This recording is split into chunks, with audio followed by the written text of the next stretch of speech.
mühüm məsələlərdən bir məsələ, bilirik ki, Allah Resulü sallallahu aleyhi və səlləm deyir ki, namazdan namaza günahların silinməsi, cümə namazından cüməyə günahların silinməsi, dəstəmaz aldıqda günahların silinməsi və oruc həmçinin ki, biz bilirik ki, Arafa orucu keçən il və indiki ilin, gələcək ilin günahların silinməsi və bu günahlar silinir. Hamısı günahları silir.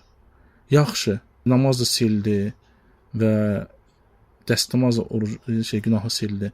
Yaxşı, indi biz Arafa orucu tuturuqsa 2 ilin silinməsi, yəni nə qalır onda? Və alimlər deyirlər ki, cavab verirlər ki, bu uyğunluq. Yəni ola bilsin ki, səndəki olan namazın və dəstəmazın günahları silib və sənin günahın yoxdur. Günah olmadığın halda nə günah silir? Məsələn, Arafa orucu. Hansı günahlar silir?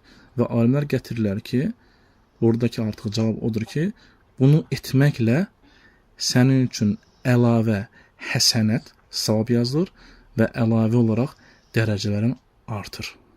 Bu da qısa cavab odur ki, bizim etdiyimiz xeyir əməllər, günahlarımız olmasa belə bizim üçün bunlarla ibadətdə bizim üçün əlavə edilir həsənətlər və dərəcələrin artırılması. Necə ki, bunu alimlər bu məsələni qeyd edirlər.